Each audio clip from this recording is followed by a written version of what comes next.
Okay, let's unpack this. Imagine diving into a story so vast, it's considered the longest epic poem ever written. Yeah, over 100,000 verses. It's immense. Often called the Fifth Veda, too. Like a literal encyclopedia of ancient Indian culture, Mhm. philosophy, religion, ethics, everything. Basically, yeah. So today, for your deep dive, we're taking on the Mahabharata. hmm And our mission really is to give you a shortcut, help you get informed about this, well, colossal text. Without being totally overwhelmed, hopefully. Exactly. We'll pull out the most important nuggets of knowledge, some insight. Perspectives, too. Yeah, multiple perspectives, and maybe, hopefully, some true aha moments for you. Because it's not just some dusty old text. No, it's a profound exploration of, well, the human condition. hmm And it's got surprising relevance today, which we'll definitely get into. And what's fascinating here is the timeline. The events described, traditionally dated way, way back. 3102 BCE. Staggering, really. But the epic itself, that actually evolved over centuries. We're talking roughly between 400 BCE and 400 CE for the composition. So it grew over time. It really did. Right. And it's a testament to its enduring power, that this core story, this really complex dynastic struggle, it still resonates deeply, even now. Okay, so here's where it gets really interesting for us. At its heart, the Mahabharata, it tells the story of the Kuru dynasty, right? Mm-hmm. Centered on that rivalry. A really bitter rivalry between two branches of the same family. You've got the 5 Pandava brothers, they're sort of the righteous ones. Generally, yes. And then there are 100 ambitious Kaurava cousins led by Duryodhana. Right. Now, our journey, it doesn't actually start with a battle. It starts with a choice, a single really profound choice. I mean Bhishma. Yes, King Shantanu's son, Bhishma. Yeah. He makes this terrible vow, celibacy, renouncing his claim to the throne, all so his father can marry someone else. It seems noble on the surface, doesn't it? It does. Mm-hmm. But this decision, it creates this vacuum, this instability. And it sets off a chain reaction, really, that leads straight to the tragedy. But what makes that vow so terrible? Beyond just his personal sacrifice. Well, that's a crucial point. It's terrible because, yes, Bhishma honors his word, absolutely.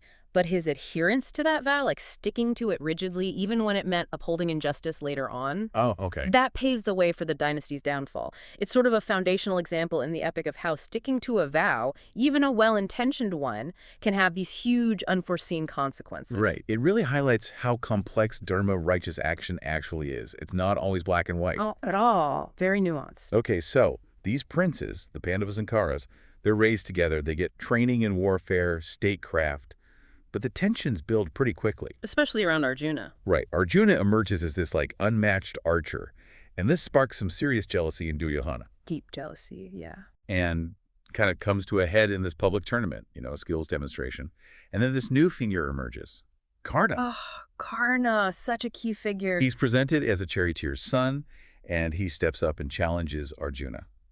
And Duryodhana immediately befriends Karna, makes him king of Anga, just like that. Yeah. What's going on there?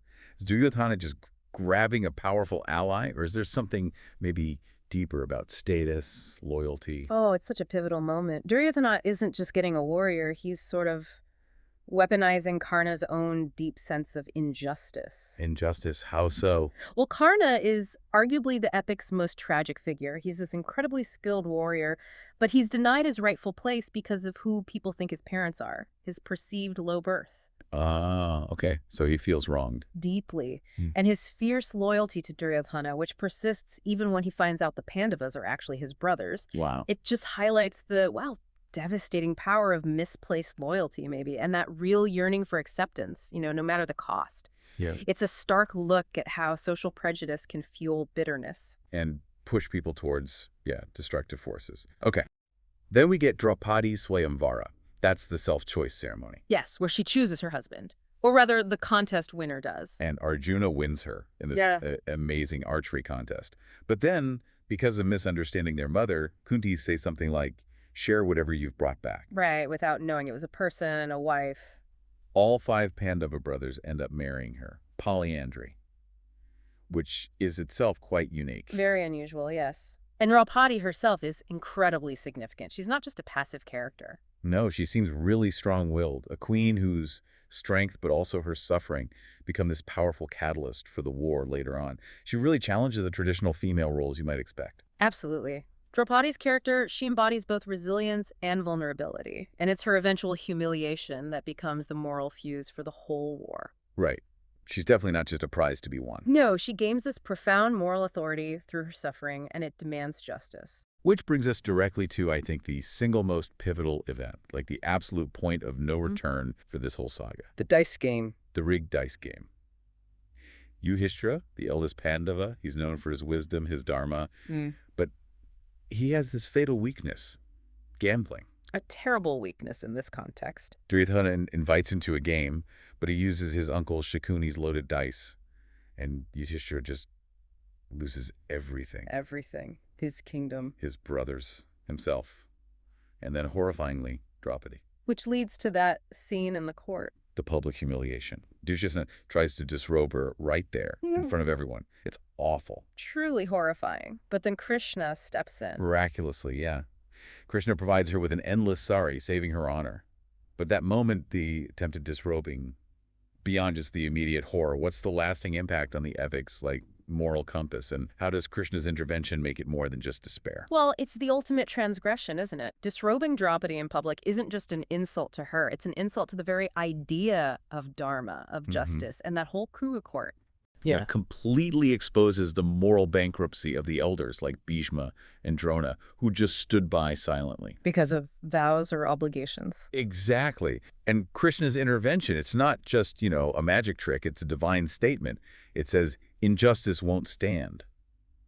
And crucially, it provides the moral justification for the war that everyone now knows is coming. And it sends the Pandavas into exile. Right. 13 years, 12 in the forest, and then 1 year incognito in disguise.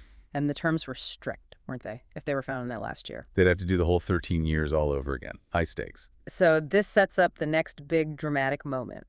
They complete the exile, they ask for their kingdom back. And Duryodhana famously refuses to give them even enough land to stick 5 needles in. Defiance. Which sparks the war.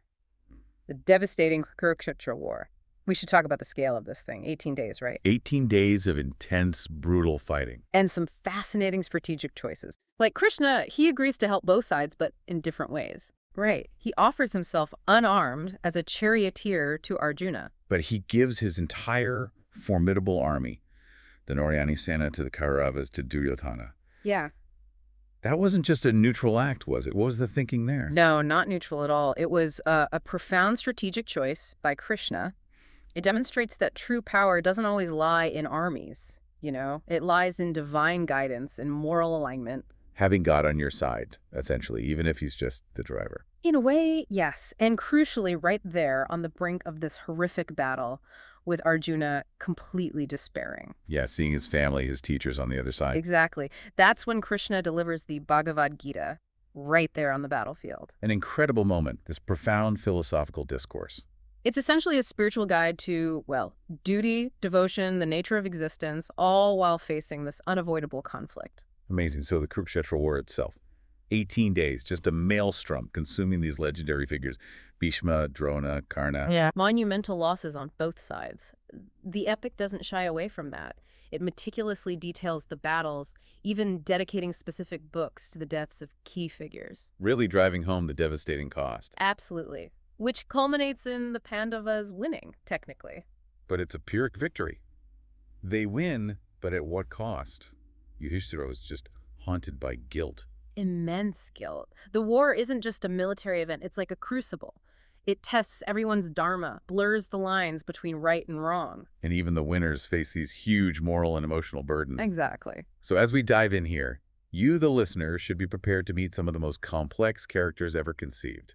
You've got the divine Krishna, who's a friend, a guide, a diplomat, strategist, and a spiritual teacher, all rolled into one. Then there's the tragic Karna. His story just forces you to think about destiny, social standing, loyalty. And a strong-willed Draupadi, whose strength really defines her, but also catalyzes so much of the conflict. And don't forget the elders. The patriarch Bhishma, bound by his vow. And the blind king Dhritarashtra, whose, let's face it, favoritism towards his son Duryodhana pretty much enables the whole disaster. It really does. And through them, we'll untangle these huge themes like Dharma, what is righteous action when things get messy and ambiguous? Which they constantly do in the Mahabharata. Then there's karma and fate, how actions ripple outwards, the consequences. And the corrupting nature of power, ambition. Yeah, and how the story constantly blurs the lines between what's legally right and what's morally just. They aren't always the same thing. No, definitely not. And you also see situations where, absolute truth might actually conflict with compassionate action. It raises really deep questions about the nature of truth itself. It's just packed. This epic isn't just one story. It feels like a whole universe of stories. You mentioned embedded tales, too. Oh, yes, beautiful ones, like the story of Savitri and Satyavan about enduring devotion, or Nala and Damayanti about love and resilience. They're like little deep dives within the main deep dive. Each offering its own reflections on human nature. Precisely. Okay, get ready. This is a deep dive into an epic that truly seems to have it all. A profound guide to the human condition that somehow still speaks to us today. So we've journeyed through this vast landscape, the Mahabharata.